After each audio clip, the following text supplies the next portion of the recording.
Voz tensa, pero controlada, como un locutor profesional en medio de una crisis. Repetimos, esta no es una prueba del sistema de alerta. Son las 2:33 de la madrugada. Mi nombre es Ricardo Vargas, y estoy transmitiendo desde la cabina de radio 105.3 FM, en las afueras de la ciudad. Lo que están escuchando no es un simulacro. Las líneas telefónicas están caídas. La red celular es intermitente. La señal de televisión se fue hace una hora. Soy, hasta donde sé, la única voz que queda en el aire. Y tengo que advertirles. Tengo que hacerlo, aunque me cueste el trabajo, aunque me cueste todo. Afuera, el mundo que conocíamos se está desmoronando bajo una lluvia incesante y una oscuridad que parece devorarlo todo. Las autoridades, las que todavía responden, hablan de disturbios esporádicos o de una reacción adversa a un contaminante en el agua. Es mentira, una mentira criminal. Lo que vi con mis propios ojos en el monitor de seguridad del estacionamiento hace menos de media hora no eran disturbios, eran transformaciones. Personas atacando a otras con una violencia demencial, y las víctimas, Dios mío, las víctimas se levantaban de nuevo. Mi jefe, el señor Méndez, me llamó hace una hora. Su voz era puro pánico disfrazado de autoridad. Ricardo, por el amor de Dios, cíñete al boletín oficial. Lee el comunicado del gobierno. No siembres el pánico, tienes familia, piensa en ellos. Recuerdo sus palabras exactas, el temblor en su voz. Pensar en ellos. ¿Cree que no lo hago? Elena, mi esposa. Sofía, mi pequeña de 8 años. Están en casa, al otro lado de la ciudad. ¿Estarán a salvo? ¿Habrán atrancado las puertas como les enseñé? Les prometí que volvería a casa para cenar. Les fallé. Y ahora, lo único que puedo hacer es usar esta silla, este micrófono, como mi única arma, mi única forma de protegerlas desde aquí. Mi voz es el único escudo que puedo ofrecerles a ellas y a todos ustedes que me escuchan. ¿Qué habrías hecho en mi lugar? ¿Obedecer la orden de mentir para mantener una calma falsa? ¿O gritar la verdad aunque esa verdad sea un monstruo? Yo tomé mi decisión. Bloqueé la puerta de la cabina con una silla de metal. Nadie entra, nadie sale. Desde aquí, les diré lo que sé, lo que veo, y lo que sospecho. Y sospecho que esto es mucho más grande y más organizado de lo que nos quieren hacer creer. Tengo ante mí el comunicado oficial que Méndez me ordenó leer. Lo voy a leer, sí, pero para que escuchen la textura de la mentira. Carraspea. Su voz cambia a un tono monótono y oficial. Comunicado urgente de la Oficina de Protección Civil. Se informa a la población que debido a una falla eléctrica generalizada y reportes de desorden público, se establece un toque de queda obligatorio desde las 22:00 horas hasta nuevo aviso. Se exhorta a los ciudadanos a permanecer en sus hogares, asegurar puertas y ventanas y evitar el consumo de agua no embotellada. Las fuerzas del orden están trabajando para restablecer la normalidad. Mantengan la calma. El gobierno tiene el control. Su voz vuelve a la normalidad cargada de desprecio. El gobierno tiene el control. Palabras huecas. El control lo perdió hace horas, quizás días. El control ahora mismo lo tiene el caos que ruge afuera, un caos que tiene hambre. Mi deber no es con un comunicado escrito por burócratas aterrados en un búnker. Mi deber es con la gente que, como mi familia, está ahora mismo a oscuras, escuchando los ruidos de la calle y preguntándose si el amanecer llegará. Me pregunto cuántos de nosotros estamos sintiendo esa misma soledad, ese mismo terror. Yo, Ricardo Vargas, un simple locutor de radio, padre y esposo, estoy aquí con ustedes, y mientras este micrófono tenga energía, no estarán solos. La lluvia no cesa. Parece que el cielo mismo está llorando por nosotros, o quizás está tratando de lavar la sangre de las calles. Lo que no sabe es que la mancha es demasiado profunda. La verdadera tormenta, la que nos cambiará para siempre, apenas está comenzando. Y en el corazón de esta tormenta, una pregunta me carcome el alma. ¿Llegará mi voz hasta Elena y Sofía? ¿Sabrán que su padre está luchando por ellas con lo único que le queda? Jamás imaginé que mi última batalla no sería con puños, sino con palabras. Y por Dios que pienso ganar. Sonido de un crujido metálico como si algo golpeara la puerta de la cabina. Locutor. Voz baja. Un susurro urgente. ¿Qué fue eso? Un momento. Silencio tenso de unos segundos. Solo se oye la lluvia. Hay alguien afuera de la cabina. No, algo. Lo escucho arrastrarse por el pasillo. No son los pasos de un hombre. Es un sonido húmedo, rasposo. Méndez me advirtió que vendrían por mí si desobedecía. ¿Serán sus guardias de seguridad? ¿O será uno de ellos? La luz del pasillo parpadea. Puedo ver una sombra bajo la puerta. No se mueve como una persona. Se contorsiona. Dios mío, está aquí. Sabían que no me callaría. Sabían que la verdad es más contagiosa que cualquier virus. Y han venido a silenciar la fuente. Pero se equivocan si creen que voy a rendirme. Esta transmisión continuará hasta mi último aliento. A todos los que escuchan, no confíen en los comunicados. Confíen en sus instintos. Barricadas. Agua. Silencio. Si escuchan rasguños en su puerta, no abran. Por ningún motivo abran. La normalidad no va a volver. Tenemos que aprender a sobrevivir en este nuevo mundo. Y yo tengo que sobrevivir esta noche, porque le hice una promesa a mi hija, y un hombre por encima de todo debe cumplir sus promesas. La sombra bajo la puerta se detiene, el rasguño cesa, y ahora, un silencio peor que el ruido, un silencio que espera. Me pregunto si Elena puede sentir mi miedo a la distancia. ¿Puede sentir cómo mi corazón martillea contra mis costillas? Siempre decía que estábamos conectados, que ella sentía cuando algo andaba mal. Amor mío, si me escuchas, reza por mí, porque creo que la muerte está llamando a mi puerta, y no sé cuánto tiempo más esta silla de metal pueda contenerla. Locutor. La respiración del locutor es agitada, el sonido de la lluvia es más fuerte. Son las 3:15 de la madrugada. Sigo aquí. La cosa que estaba afuera se fue, o al menos dejó de golpear. Durante 20 minutos, que parecieron una eternidad, golpeó la puerta. Un golpeteo rítmico, insistente, inhumano, no con los nudillos, con algo más duro, quizás la cabeza. Podía oír un gemido bajo, gutural, un sonido que se clavaba en los huesos. Me encogí en mi silla con los audífonos puestos para tratar de ahogar el ruido, pero era inútil. Ese sonido se metió en mi cabeza, y no creo que se vaya nunca. ¿Qué es lo que nos han hecho? ¿En qué nos hemos convertido? Me vino a la mente una conversación de hace apenas una semana. Estábamos cenando, Elena, Sofía y yo. Sofía derramó su vaso de leche y se puso a llorar, pensando que la regañaría. Elena y yo nos miramos y sonreímos. La abracé y le dije, mi amor, no llores por un poco de leche derramada. En la vida hay cosas mucho más importantes. Mientras estemos juntos, todo tiene solución. Qué irónicas suenan ahora esas palabras. Daría mi vida entera por volver a ese momento, por limpiar esa leche derramada 1000 veces, y decirle a mi hija que su padre siempre estaría ahí para protegerla. He roto esa promesa al quedarme aquí, atrapado en esta jaula de cristal y acero, o es precisamente aquí donde mejor puedo protegerla, advirtiendo al mundo, advirtiéndola a ella. El primer gran golpe ha llegado. No fue la criatura en la puerta. Fue algo peor. La energía principal de la estación acaba de caer. Sonido de un generador de emergencia que arranca con dificultad. Estamos operando con el generador de emergencia. No sé cuánto combustible le quede. Podrían ser horas, o podrían ser minutos. Cada palabra que digo ahora es un lujo, un tiempo prestado. Con la caída de la energía, perdí acceso a las cámaras de seguridad externas.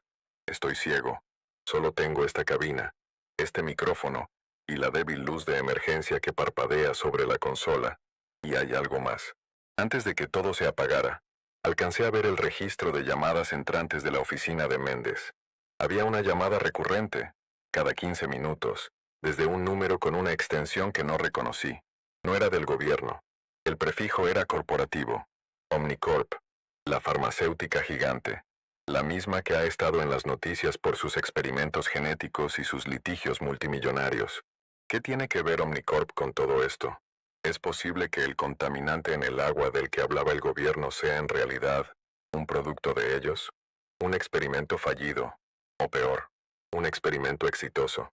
Me siento como un hombre en una isla desierta, enviando mensajes en una botella. ¿Llegará a alguien? ¿Servirá de algo? Recibo fragmentos de transmisiones de radioaficionados. Son caóticas, voces desesperadas que se pisan unas a otras. Acabo de escuchar una transcripción que me heló la sangre. La voy a leer tal como la apunté. La voz era de una mujer, llorando. Aquí Estela. Estoy en el refugio de la iglesia de San Judas. El padre Miguel nos dejó entrar. Éramos como 50. Pero alguien estaba herido. Lo ocultó. Una mordida. Decía que era un perro. Dios mío, no era un perro. Se transformó. Está adentro. Está atacando a la gente. No abran las puertas. No confíen en nadie que tenga una herida. Nos estamos matando entre nosotros. Ah. Y luego, estática. Silencio. 50 almas. Atrapadas. Traicionadas por la desesperación de uno solo. ¿Cuántas historias como la de Estela están ocurriendo ahora mismo en la oscuridad? ¿Cuántos actos de bondad se convierten en sentencias de muerte? Siento un frío que no es por la falta de calefacción. Es el frío de la soledad, de la impotencia. Miro la foto que tengo pegada en la consola. Es de Sofía, en su último cumpleaños. Sonríe, con su vestido de princesa y un trozo de pastel en la mejilla. Esa sonrisa era mi mundo, mi combustible. Ahora, esa foto es un recordatorio constante de lo que está en juego. Debo ser fuerte, debo ser sabio. No puedo dejar que el miedo me paralice. Debo pensar como un estratega. El generador es mi línea de vida. Tengo que saber cuánto tiempo me queda. Tengo que encontrar una forma de extenderlo. Y tengo que averiguar qué demonios es Omnicorp en todo este juego sucio. La criatura de la puerta me enseñó una lección. El enemigo no es solo estúpido y violento. Es persistente. Y si hay uno, hay más. La estación de radio está en una colina. Aislada. Pensé que era una fortaleza. Qué ingenuo. Ahora me doy cuenta de que es una trampa. Un faro en la oscuridad que atrae a las polillas y a los monstruos. Y mientras la lluvia golpea el cristal como si quisiera entrar, una nueva sombra se proyecta bajo mi puerta. Pero esta vez es diferente. No es una. Son varias. Y no están golpeando. Están esperando. Como si supieran que el tiempo se me acaba. Como si esperaran a que el generador muera y la oscuridad total sea su aliada. Y en la quietud de ese asedio silencioso, escucho un nuevo sonido a través de mi intercomunicador interno, uno que no debería estar ahí, un pitido, lento, constante. Viene de la sala del transmisor principal. Es una señal. Alguien más está en el edificio. Alguien que no es de ellos. ¿Un aliado? ¿O una trampa aún más mortal? Locutor. Voz más baja, conspiradora. El generador zumba de fondo. 402 AM. El asedio silencioso continúa. Las sombras bajo la puerta no se han movido. Son como estatuas de pesadilla, pacientes, esperando mi más mínimo error. Pero el pitido del intercomunicador me ha dado un nuevo enfoque. No es una alarma, es un código. Código Morse. Lento, casi imperceptible. Alguien está tratando de comunicarse conmigo desde dentro del edificio. Mis manos temblaban mientras buscaba un viejo manual de la radio en un cajón. Punto, punto, punto. Raya, raya, raya, SOS. La señal universal de auxilio. Pero luego continuó. TABID. David. David Morales. Mi viejo técnico de sonido. Un genio de la electrónica que Méndez despidió hace 6 meses por insubordinación. David siempre decía que la estación tenía secretos, puertas traseras en el sistema, protocolos de emergencia que solo él conocía. Parece que no se fue muy lejos. El mensaje continuó. Sótano. Generador secundario. Cuidado. Méndez miente. Una luz de esperanza. Un aliado inesperado. David está aquí. Sobrevivió a la purga inicial y se ha escondido en las entrañas del edificio. El generador secundario. Claro. El sistema de respaldo militar, instalado durante la Guerra Fría. Méndez nunca quiso invertir en su mantenimiento. Decía que era una reliquia inútil. Pero David, paranoico y brillante, seguro lo mantuvo funcionando. Si puedo llegar al sótano y activarlo, podría tener energía indefinidamente. Podría mantener la transmisión viva. Pero hay un riesgo inmenso. Para llegar al sótano tengo que salir de esta cabina. Tengo que cruzar el pasillo donde esas cosas están esperando. Es una caminata de apenas 30 metros, pero bien podría ser un viaje a través del infierno. ¿Es una prueba? ¿O es una trampa? ¿Podría ser Méndez usándome, atrayéndome hacia una muerte segura? No, El odio de David por Méndez era genuino. Él sabe que soy la única voz que dice la verdad. Está arriesgando su vida para ayudarme, y yo debo arriesgar la mía para confiar en él. ¿Habrías tenido el valor de seguir? ¿De abrir la puerta que te separa de tus peores pesadillas con la fe puesta en un mensaje anónimo? Tengo que sopesar mis opciones. Quedarme aquí es una muerte lenta y segura. Cuando el combustible se acabe, se acabará la luz, se acabará el sonido, y seré un hombre en una lata de sardinas esperando a ser abierta. Salir es una muerte casi segura, pero rápida, y con una mínima posibilidad de éxito. La posibilidad de mantener esta voz viva, de seguir siendo un faro para mi familia y para todos los que aún resisten, es la elección de un soldado, supongo. Y en esta guerra, todos nos hemos convertido en soldados. Mientras pienso en esto, mis dedos tropiezan con un viejo disco duro que guardo en mi maletín. Contiene entrevistas archivadas. Una de ellas, de hace un año, es a un científico disidente de Omnicorp, un tal Dr. Aris Thorne, que fue desacreditado y desapareció poco después. Decidí no transmitirla en su momento por presiones de Méndez. Ahora su voz parece un eco profético. Voy a reproducir un fragmento. Escuchen con atención. Sonido de un archivo de audio reproduciéndose. La voz del locutor la lee con una cadencia diferente. Lo que Omnicorp llama regeneración celular acelerada es una abominación. El proyecto Lázaro no busca curar, busca reescribir el código de la vida y la muerte. Han creado un prión sintético, una proteína que puede reprogramar el cerebro. En sus simulaciones el sujeto no muere, sino que se reinicia. Sus funciones motoras básicas permanecen, pero las superiores, conciencia, razón, alma, se borran. Lo que queda es un cascarón vacío, impulsado por un único instinto primario: propagarse. La transmisión no es viral, no es bacteriana, es por contacto directo de fluidos, una mordida, un rasguño profundo, y lo más aterrador es que el prión es resistente. No se puede matar con fuego ni con radiación. Es, en esencia, eterno. Están jugando a ser Dios, pero con las reglas del diablo. Al escuchar esto ahora todo encaja. El proyecto Lázaro. No son zombies, no como en las películas. Son recipientes. Y Omnicorp los creó. Méndez no solo está tratando de evitar el pánico, está encubriendo el mayor crimen de la historia de la humanidad. Y yo estoy sentado en la única silla, con el único micrófono, que puede exponerlo todo. La decisión está tomada. Voy a salir de la cabina. Voy a confiar en David. Le debo eso a él. Se lo debo a Elena y Sofía y se lo debo al Dr. Thorne donde quiera que esté. Mi plan es simple. Usaré el sistema de sonido del estudio.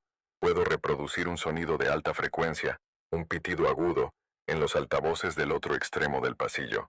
Con suerte atraerá a esas cosas, dándome una ventana de unos segundos para correr hacia las escaleras del sótano. Es una locura. Es un suicidio. Pero es la única jugada que me queda. A ti que me escuchas, si estás en una situación similar, si tienes que elegir entre la seguridad de tu refugio y la incertidumbre de la supervivencia, quiero que recuerdes esto. La valentía no es la ausencia de miedo, es actuar a pesar de él. Estoy aterrado, mis manos no dejan de temblar, pero en mi mente veo la sonrisa de Sofía, y ese es todo el coraje que necesito. Voy a prepararme. Si no vuelven a escuchar mi voz en los próximos 10 minutos, significa que fallé. Si es así, que Dios los bendiga. Y Elena, mi amor, espérame en las estrellas. Pero si lo logro, desataré un infierno de verdad sobre los hombres que hicieron esto. La transmisión se interrumpirá momentáneamente. Ren, por mí. El sonido del generador se mantiene, pero se añade un silencio tenso y expectante. El locutor respira hondo un par de veces. Se oye el clic de un botón en la consola. Locutor, susurrando, casi para sí mismo. Ok, Ricardo, ahora o nunca. 1, 2, 3. Se oye un chirrido agudo y electrónico a lo lejos, como si saliera de unos altavoces distantes. Inmediatamente después, el sonido de varios gruñidos guturales y el arrastrar de pies que se alejan de la puerta. Luego, el sonido de la silla de metal siendo arrastrada, el chirrido de la puerta de la cabina al abrirse, y el sonido ahogado de los pasos apresurados del locutor sobre un suelo de baldosas. El sonido de su respiración es la única constante. De repente un gruñido cercano y un golpe sordo como si algo cayera. El locutor ahoga un grito. Dios mío, susurra. No todos se fueron. Uno se quedó atrás. Está en el suelo. Tropecé con él. Se está levantando. El sonido de la respiración se vuelve pánico puro. Los pasos son más rápidos, desesperados. El ruido de una puerta metálica y pesada abriéndose y cerrándose de golpe, seguido por el sonido de un cerrojo. Silencio. Solo la respiración errática del locutor y el eco de los golpes contra la puerta que acaba de cerrar. Lo logré. Estoy en las escaleras del sótano, pero no estoy solo aquí abajo. Hay alguien en la oscuridad, y no sé si es David o mi verdugo. Locutor. Habla en susurros con la respiración aún agitada. El eco del sótano es evidente en su voz. Se oyen los golpes en la puerta de arriba. 4:45 AM. Estoy en el hueco de la escalera que lleva al sótano. La puerta de metal, bendita sea, aguanta. Pero no sé por cuánto tiempo. La oscuridad aquí abajo es casi total, apenas rota por la débil luz de mi teléfono. Huele a humedad, a polvo y a algo más. Algo metálico, como sangre vieja. Y como dije, no estoy solo. A unos metros de mí, al pie de las escaleras, hay una figura sentada. No se mueve, no hace ruido. Es David. Lo reconocí por su vieja chaqueta de los diablos. Pero algo está mal, muy mal. Su cabeza está gacha y tiene un charco oscuro a sus pies. «David», susurré. No hubo respuesta. Me acerqué con el corazón en un puño. Y entonces lo vi. Tenía una herida de bala en el pecho. Y en su mano, sostenía un walkie-talkie. David no me estaba esperando. Estaba muerto. Llevaba horas muerto. El mensaje, el SOS, el generador secundario, fue una trampa. Una trampa perfecta y cruel. Alguien mató a David y usó su conocimiento, su reputación, para sacarme de mi búnker. Alguien que sabía que confiaría en él. Y solo una persona encaja en ese perfil. Méndez, mi jefe, el hombre al que le di 20 años de mi vida, de mi lealtad. Me traicionó. Me envió a la muerte, usando el cadáver de mi amigo como cebo. La rabia que sentí en ese momento fue un fuego helado. Una claridad brutal. ¿Alguien cercano te ha traicionado así? ¿Has sentido esa puñalada en la espalda que te roba el aire y te congela el alma? En ese instante, mi misión cambió. Ya no se trataba solo de sobrevivir o de advertir a la gente. Ahora era personal. Se trataba de justicia, de vengar a David, de hacer que Méndez pagara por cada vida que sus mentiras estaban costando. Pero el dolor tuvo que esperar. El walkie-talkie en la mano de David crujió. Una voz distorsionada, fría y sin emociones, llenó el silencio. Objetivo fuera del nido. Repito, el objetivo ha salido del nido. Equipo Alfa, procedan al nivel superior. Aseguren la cabina. Equipo Bravo, conmigo al sótano. Protocolo Omega activo. Sin testigos. No era la voz de Méndez. Era la voz de un militar, un mercenario. Protocolo Omega. ¿Qué significaba eso? ¿Silenciar la estación? ¿Destruirla? Estaban aquí, en el edificio. No eran las criaturas. Eran hombres. Hombres armados enviados para callarme para siempre. La traición de Méndez fue solo el primer acto. Él me sacó, y estos soldados profesionales vinieron a terminar el trabajo. Escuché sus botas en el piso de arriba. Metódicas, coordinadas. Se dirigían a mi cabina, y el equipo Bravo venía hacia mí. Estaba atrapado entre la espada y la pared. Arriba, las criaturas. Abajo, un escuadrón de la muerte. Mi mente corría a 1000 por hora. ¿Qué hacer? ¿Rendirme? ¿Luchar? ¿Cómo? Solo tengo un teléfono y mis palabras. Y entonces, justo cuando el pánico amenazaba con consumirme, mi transmisión principal, la que dejé encendida en la cabina, volvió a la vida. Pero no era mi voz. Era una grabación. La voz de Méndez, calmada, paternalista, saliendo por todos los radios de la ciudad. Atención, ciudadanos. Les habla Javier Méndez, director de esta estación.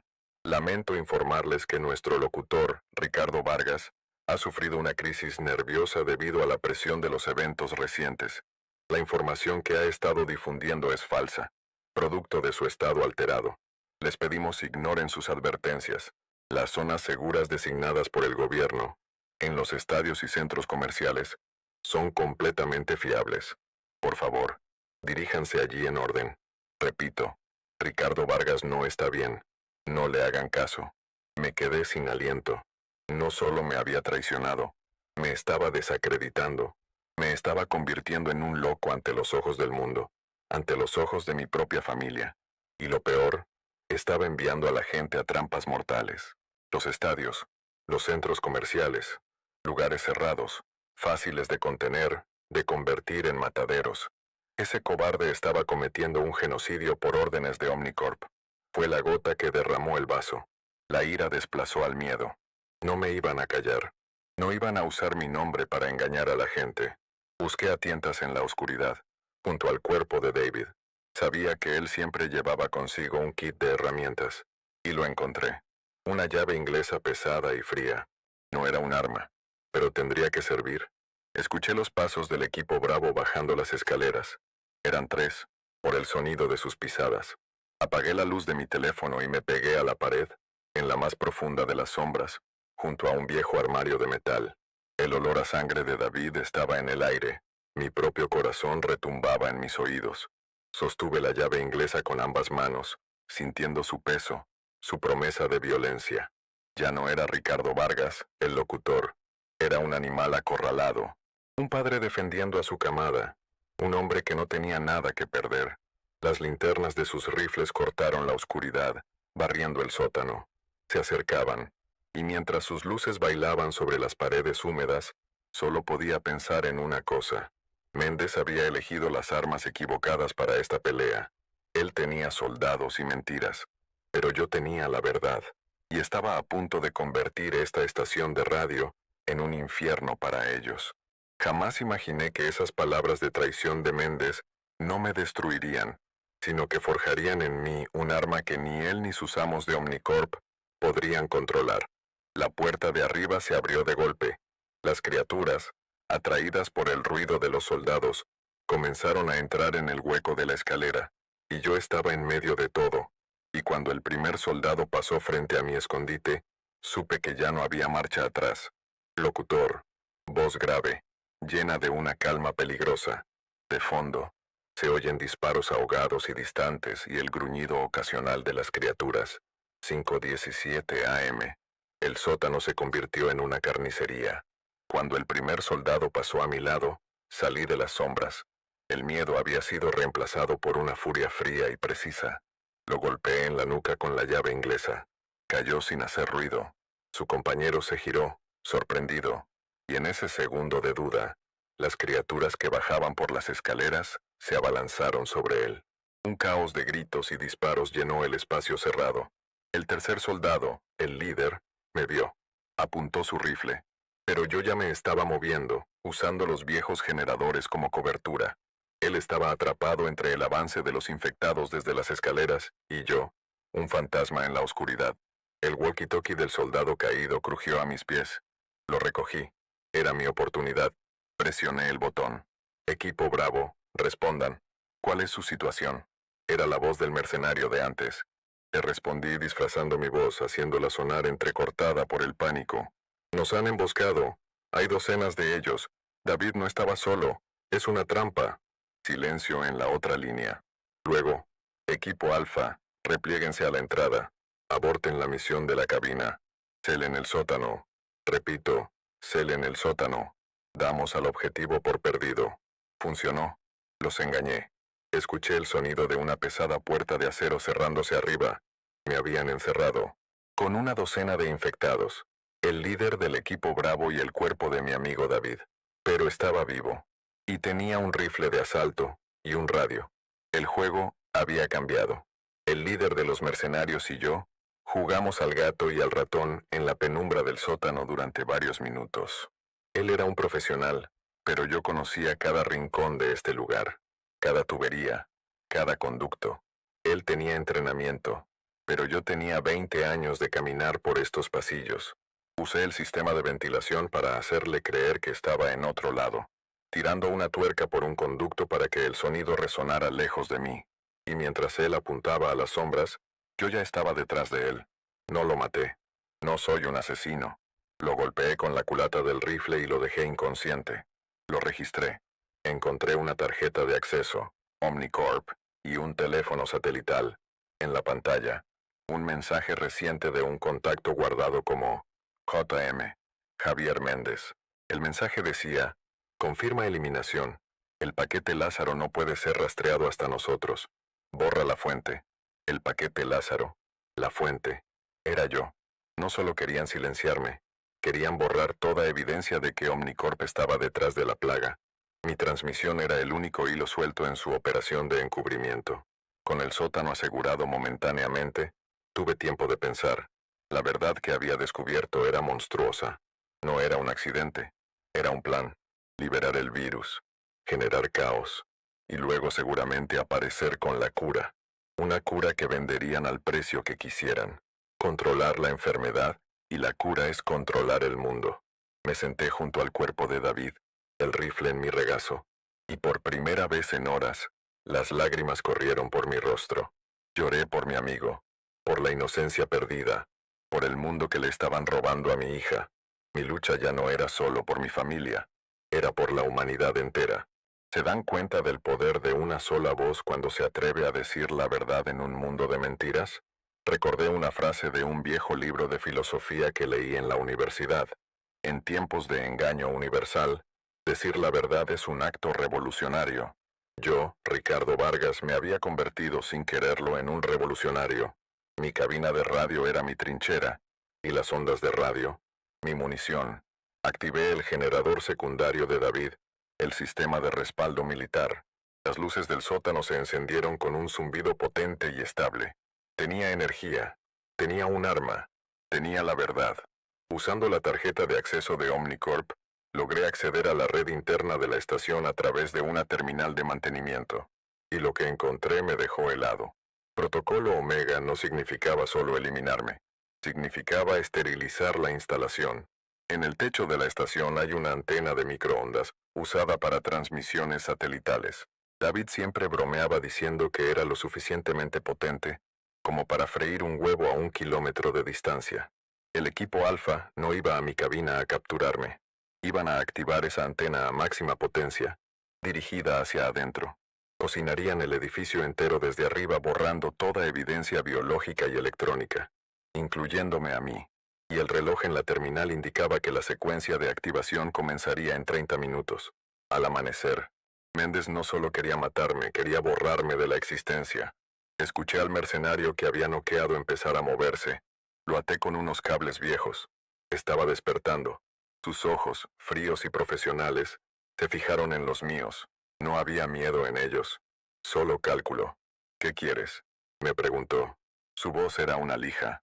La verdad, le respondí. ¿Y qué vas a hacer con ella, locutor?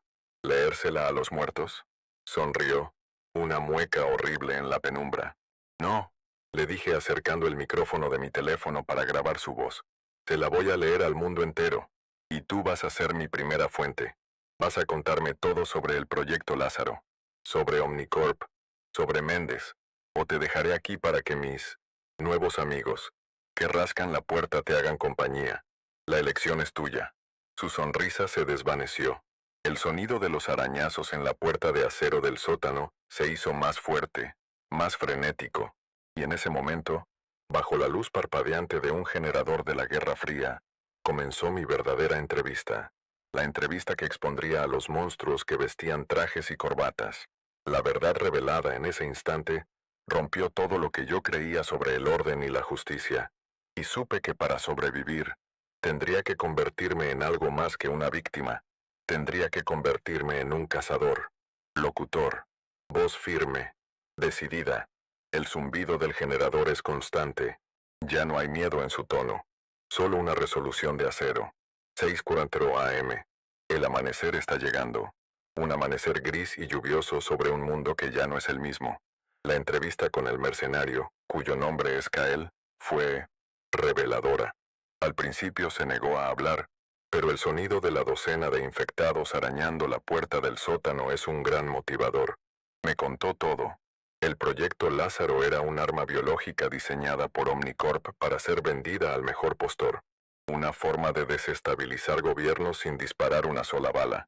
Pero algo salió mal en el laboratorio de pruebas. Aquí en nuestra ciudad, hubo una brecha. El paquete se liberó, y el plan de contingencia de Omnicorp no fue contenerlo, fue estudiarlo, usar la ciudad como un laboratorio a gran escala, y luego, culpar a un ataque terrorista y vender la cura. Méndez, mi jefe, era su peón en los medios. Su trabajo era controlar la narrativa, desacreditar a los testigos, guiar a la población hacia las zonas seguras, que en realidad eran centros de observación. Estaban observando la tasa de infección, la velocidad de propagación. No éramos ciudadanos. Éramos ratas en un laberinto. Mientras Kyle hablaba, el mundo exterior se desmoronaba. Con la energía del generador secundario, logré reactivar parcialmente el sistema de comunicaciones. Intercepté transmisiones de la policía, del ejército. Era un caos absoluto. Las órdenes eran contradictorias. Algunas unidades intentaban rescatar civiles. Otras tenían órdenes de contener a cualquier costo, lo que era un eufemismo para disparar a todo lo que se moviera. La sociedad, ese delgado barniz de civilización que damos por sentado, se estaba quebrando. Las alianzas se rompían. La confianza se evaporaba. Un capitán de la policía lloraba por la radio, suplicando refuerzos que nunca llegarían, describiendo cómo su propio cuartel había sido invadido desde adentro. Un piloto de helicóptero informaba que las calles principales eran ríos de gente, algunos huyendo, otros cazando. Era el colapso, el fin de la ley y el orden, y en medio de todo, la voz pregrabada de Méndez seguía sonando en algunas frecuencias, una nana macabra prometiendo una seguridad que no existía. Me di cuenta de que mi pequeño mundo, mi lucha en esta estación de radio, era un microcosmos de lo que estaba pasando en todas partes. Se trataba de la verdad contra la mentira, la esperanza contra la desesperación, la humanidad contra la monstruosidad, tanto la de los infectados como la de los hombres que los crearon. ¿Qué haces cuando el sistema que juró protegerte se convierte en tu depredador? Cuando las instituciones en las que confiabas se revelan como una farsa, te aferras a lo único que te queda, tus principios, tu familia, tu fe. No necesariamente una fe religiosa, sino la fe en que hacer lo correcto importa, la fe en que una sola persona puede marcar la diferencia. Me convertí en algo más que un locutor. Desde mi consola improvisada en el sótano, comencé a coordinar. Usando las frecuencias de radioaficionados, empecé a transmitir información veraz. Eviten el estadio. Está comprometido. Diríjanse al puente norte. Hay una evacuación militar improvisada. Hay un grupo de sobrevivientes en la biblioteca pública. Necesitan medicinas. Si alguien puede llegar, están en el tercer piso. Me convertí en un faro, no solo de noticias, sino de estrategia. La voz de la resistencia. Mi mayor temor seguía siendo mi familia. ¿Habrían escuchado la transmisión de Méndez? ¿Habrían intentado ir a una de esas zonas seguras? El solo pensamiento era una daga en mi corazón. Tenía que confiar en Elena. Ella siempre fue la más inteligente, la más intuitiva. Ella sabría que algo andaba mal. Tenía que creerlo. Dirigí un mensaje personal al aire, codificado con palabras que solo ella entendería. Para la estrella de la mañana. Recuerda nuestra promesa bajo el viejo roble del parque. El nido del águila es el único lugar seguro. Repito, el nido del águila. Te estoy esperando. El nido del águila era nuestro apodo para la cabaña de su abuelo en las montañas, a 2 horas de la ciudad. Era nuestro plan de emergencia para cualquier desastre. Le estaba diciendo a dónde ir. Le estaba diciendo que yo iría por ellas. Era un acto de fe ciega, lanzado a la estática, esperando que encontrara su destino. El tiempo corría. El protocolo Omega, la esterilización por microondas, estaba a menos de 10 minutos de activarse. Kyle, el mercenario, viendo que su situación era desesperada y quizás con una chispa de conciencia, me dio una última pieza de información. La secuencia de activación no se puede detener desde aquí abajo, pero se puede sobrecargar. La antena tiene un sistema de seguridad para evitar picos de energía. Si logras enviar una sobrecarga masiva a la antena principal justo en el momento de la activación, el sistema se freirá, se protegerá a sí mismo, causando un apagón electromagnético masivo en un radio de 5 kilómetros. Silenciará todo, radios, teléfonos, nuestros equipos, todo. pero detendrá la secuencia de microondas. Un pulso electromagnético, un PEM, sería mi última carta, mi último grito de desafío.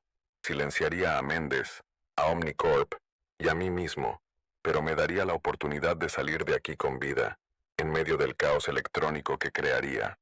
El problema es que para hacerlo, tenía que llegar a la sala del transmisor principal, en el piso de arriba, y para llegar allí, tenía que pasar por el equipo alfa de Kael, que seguramente custodiaba la entrada, y por la horda de infectados que seguían golpeando la puerta del sótano.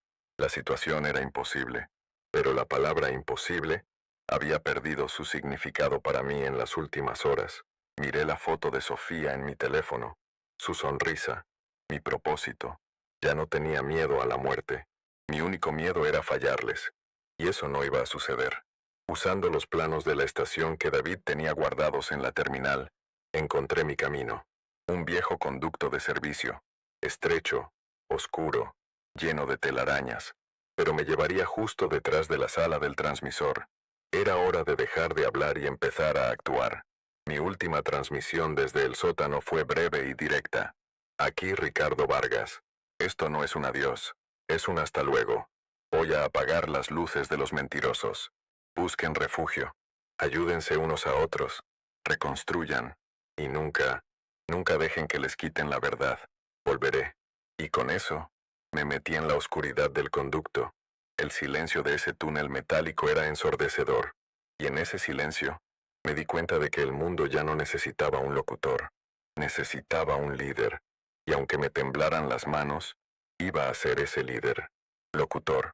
La voz de Ricardo es un jadeo controlado. Se oye el zumbido de equipos electrónicos potentes y el eco de sus movimientos en un espacio grande. 6:25 AM. Estoy en la sala del transmisor principal. Llegar hasta aquí fue una prueba de fe. El conducto de servicio era una tumba claustrofóbica. Cada sonido metálico que hacía mi cuerpo al arrastrarse era una invitación a la muerte. Salí a un pequeño cuarto de almacenamiento, justo al lado de mi objetivo. La puerta estaba cerrada. Pude escuchar las voces del equipo alfa al otro lado. Estaban nerviosos. Su radio estaba en silencio desde mi engaño y no sabían qué pasaba en el sótano. Estaban siguiendo órdenes, preparándose para activar la secuencia final. Usé el walkie-talkie de Kael. Aquí Kael. El objetivo está eliminado, pero el sótano está infestado. Repito, infestado. Hay docenas. Están subiendo por los conductos. Salgan de ahí ahora. La estructura está comprometida. El pánico es el arma más efectiva. Escuché sus maldiciones, sus pasos apresurados mientras abandonaban su puesto para salvar sus vidas. Tontos. Su obediencia ciega fue su perdición. Ahora estoy solo en esta sala, el corazón de la estación. Es una catedral de tecnología, con el transmisor principal zumbando en el centro como un altar profano. En el monitor de la consola, la cuenta regresiva del protocolo Omega. 90 segundos. Tengo que actuar rápido. La sobrecarga. Según Kael, necesito desviar toda la energía del generador secundario directamente al transmisor, saltándome todos los fusibles. Es un procedimiento delicado y brutal. Si lo hago mal, podría volar la estación por los aires conmigo dentro. Si lo hago bien, crearé el pulso electromagnético que me dará una oportunidad de escapar.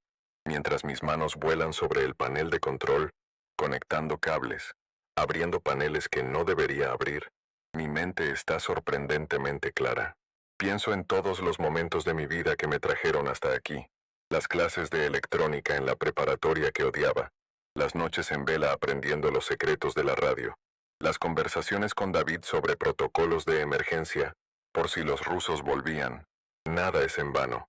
Cada experiencia, cada conocimiento, es una herramienta que el destino te da para cuando la necesites. Y yo, ahora, necesitaba todas mis herramientas. 70 segundos. La puerta de la sala se abre de golpe. No es el equipo alfa, es Méndez. Javier Méndez, mi jefe, mi traidor. No está solo. A su lado, una mujer con un traje impecable y una mirada de hielo. Lleva el logo de Omnicorp en la solapa. Ella es la que está al mando. Méndez me mira, no con odio, sino con una especie de lástima condescendiente. Ricardo, Ricardo, Ricardo. Siempre tan terco, tan idealista. ¿De verdad creíste que podías ganar? ¿Tú, un simple locutor, contra nosotros? La mujer de Omnicorp ni siquiera me mira. Habla con Méndez. ¿Este es la fuente? Termina con esto, Javier. El tiempo se acaba. Pero Méndez parece necesitar justificar su traición. Te di una oportunidad, Ricardo. Te dije que leyeras el guión. Podrías haber estado con tu familia, a salvo. Pero elegiste ser un mártir. ¿Y para qué? La gente no quiere la verdad. Quieren sentirse seguros. Nosotros les damos esa sensación. Me río. Una risa seca, sin alegría. ¿Seguridad? Llamas seguridad a guiarlos a mataderos. Eres un monstruo, Javier. Un cobarde y un monstruo. Su rostro se contrae de ira. Saca una pistola. He construido este imperio durante 30 años. No dejaré que un sentimental como tú lo destruya. 50 segundos. Sigo trabajando en los cables. Mis movimientos son deliberados. No puedo dejar que me distraigan. La mujer de Omnicorp parece impaciente. Javier, mátalo ya. La limpieza comenzará con o sin él. Y en ese momento una nueva voz resuena en la sala. Una voz que sale de mi propio teléfono que dejé conectado al sistema de altavoces. Es la voz de Kyle, el mercenario, grabada en el sótano. Su confesión, detallando el plan de Omnicorp, el encubrimiento, el papel de Méndez. Todo. Lo estoy transmitiendo. No solo aquí, en la sala. Lo estoy enviando a la única frecuencia de emergencia que el ejército aún monitorea. Mi testamento. Mi última jugada. La cara de la mujer de Omnicorp se transforma en una máscara de furia. Méndez está pálido, descompuesto. Lo he expuesto. He arruinado su plan maestro. ¡Apágalo!, grita la mujer. Méndez levanta la pistola. Sus manos tiemblan. Siempre tuviste que tener la última palabra, ¿verdad, Ricardo? 30 segundos. He terminado con los cables. Solo necesito accionar el interruptor principal. Miro a Méndez, a la pistola que apunta a mi pecho. Y más allá de él, a través de la ventana de la sala, veo el primer rayo de sol atravesando las nubes de tormenta. Un nuevo día. Un día horrible, pero un nuevo día al fin. Siento una calma extraña. He hecho todo lo que he podido. He dicho la verdad. He honrado la memoria de David. Le he dado a mi familia una oportunidad. Lo que pase ahora ya no está en mis manos. Pero no voy a morir de rodillas. ¿Sabes, Javier? Le digo, mi voz resonando en la sala. Napoleón Hill decía que en cada adversidad hay una semilla de un beneficio equivalente. Me quitaste mi trabajo, mi seguridad, mi mundo, pero me diste algo a cambio, un propósito. Y por eso, casi debería darte las gracias. La confusión en su rostro es casi cómica. La mujer de Omnicorp grita, «¡Dispara, inútil!». 10 segundos. Méndez cierra los ojos. El sudor perla su frente. Sé que va a disparar. Es un animal acorralado. Y en ese instante, tomo mi decisión. No me voy a quedar aquí a recibir la bala. Con un grito que sale desde el fondo de mi alma me lanzo. No hacia él, hacia el lado, hacia el panel de control. Mis dedos se estiran hacia el gran interruptor rojo que iniciará la sobrecarga. El mundo se mueve en cámara lenta. El rostro de Méndez. El cañón de la pistola escupiendo fuego. El zumbido del transmisor esperando la oleada de poder. Y mi propia mano, a centímetros de cambiar el destino de todo. Jamás imaginé que mi última acción no sería una palabra, sino un simple gesto. Un interruptor. El interruptor que apagaría su mundo, o el mío. Locutor.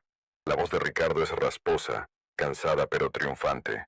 De fondo el sonido ocasional de chispas eléctricas y un profundo silencio. La ausencia del zumbido de los equipos. Amaneció. La hora es incierta. Todos los relojes electrónicos están muertos. El pulso electromagnético funcionó. En el último segundo, mientras Méndez disparaba, mi mano accionó el interruptor.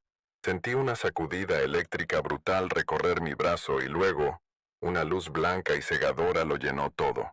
La bala de Méndez se desvió, destrozando un panel de control a mi lado. El sonido fue ensordecedor, un rugido de energía pura que duró apenas un instante. Y luego, silencio. Un silencio como nunca antes había experimentado. La estación entera se sumió en la oscuridad y la quietud. Las luces de emergencia, el transmisor, los monitores, los teléfonos, todo muerto. El arma de Méndez, una pistola moderna con mira electrónica, quedó inutilizada. La tarjeta de acceso de la mujer de Omnicorp, Inservible. Estábamos de vuelta en la edad de piedra, en una tumba de concreto y acero en la cima de una colina. La confrontación que siguió no fue de tecnología ni de poder, sino primitiva. La mujer de Omnicorp intentó huir, pero la derribé. Méndez, despojado de su autoridad y su arma, era solo un hombre viejo y asustado. Se derrumbó, sollozando, hablando de cómo no tuvo opción, de cómo lo obligaron. Patético. No sentí odio por él, solo un vacío inmenso. Lo dejé allí, junto a su jefa, atados con cables. Su juicio no me correspondía a mí. Mi única misión ahora era salir de allí, salir y encontrar a mi familia. La estación estaba en silencio, pero sabía que no estaba vacía. Las criaturas seguían ahí, en los pasillos oscuros, pero el PEM les había afectado también. El prión sintético, según Kael, tenía componentes que interactuaban con las bioseñales eléctricas del cerebro. El pulso las había aturdido, desorientado. Se movían lentamente, confundidas, dándome la oportunidad que necesitaba para moverme entre ellas. Un fantasma en mi propia casa. Salir al exterior fue como nacer a un mundo nuevo. El sol de la mañana se filtraba a través de una llovizna fina. El aire olía a lluvia y a ozono, el hedor del pulso electromagnético, y a lo lejos el silencio. No había sirenas, no había tráfico, solo el sonido del viento y de vez en cuando, un grito lejano. La ciudad a mis pies estaba quieta, herida, pero no muerta. Mi auto, un modelo viejo, de los que no dependen de computadoras, arrancó al tercer intento. Fue el sonido más hermoso que había escuchado en mi vida. Conduje por las calles desiertas, esquivando autos abandonados y los cuerpos de aquellos que no lo lograron. Vi escenas de horror, pero también vi escenas de esperanza. Gente ayudándose a salir de los escombros. Un grupo de vecinos formando una barricada, armados con lo que tenían. Pequeñas islas de humanidad en un océano de caos. Mi transmisión, antes de ser silenciada, había hecho algo. Había sembrado la verdad. Y la verdad, aunque dolorosa, es la única semilla de la que puede crecer la verdadera resistencia. El viaje a la cabaña de la montaña fue el más largo de mi vida. Cada kilómetro era una oración, cada curva, un temor. ¿Lo habrían logrado? ¿Habría llegado mi mensaje? Después de 2 horas que parecieron 2 vidas, tomé el camino de tierra que llevaba al nido del águila. Y entonces los vi, el humo saliendo de la chimenea, y en el porche, 2 figuras, Elena y Sofía. Corrí como nunca antes, y cuando abracé a mi hija, cuando sentí sus pequeños brazos alrededor de mi cuello y la cabeza de mi esposa en mi hombro, supe que había ganado. Habían escuchado mi mensaje, habían confiado en mí. Mi voz las había guiado a casa. Elena me contó cómo, al escuchar la transmisión de Méndez desacreditándome, supo inmediatamente que era una mentira. Me conocía mi voz, mi alma, y esa conexión, ese amor, fue más fuerte que toda la propaganda de Omnicorp. No sé qué pasará mañana. El mundo está roto. Omnicorp y la gente como Méndez sin duda intentarán retomar el control. La lucha está lejos de terminar. Pero hoy, en este refugio en la montaña, con mi familia a salvo, he encontrado una paz que ninguna crisis puede arrebatarme. He aprendido la lección más importante de mi vida, una que no se enseña en las universidades, ni se lee en los libros de autoayuda. Se aprende en el fuego, en la adversidad. La lección es esta: tu voz importa, tu verdad tiene poder. No importa cuán pequeño te sientas, cuán abrumadora sea la oscuridad. Una sola vela puede desafiar a la noche. Un solo hombre, una sola mujer, que se atreve a ponerse de pie y decir, esto no está bien, puede cambiar el curso de la historia. No subestimes tu influencia. Eres más fuerte de lo que crees. Y tu propósito en la vida, a menudo, no lo encuentras en la comodidad, sino en el caos. Lo encuentras cuando todo parece perdido, y decides luchar de todos modos. Mi nombre es Ricardo Vargas, y esta ha sido mi historia, mi boletín de emergencia. Ahora ya no hablo desde una cabina de radio, hablo desde mi corazón. Sobrevivimos, y ahora vamos a reconstruir. No el mundo que era, lleno de mentiras y secretos, sino un mundo mejor, un mundo basado en la verdad, la comunidad y el coraje. Y esa es una transmisión que vale la pena defender. Gracias por llegar hasta aquí. Si esta historia tocó tu corazón, cuéntame desde dónde me estás escuchando, ciudad y país. Estoy preparando una historia dedicada a quienes comentan cada día. Tal vez el próximo abrazo sea para ti. Y si te gustó, dale like y comparte con alguien que necesite escuchar esto.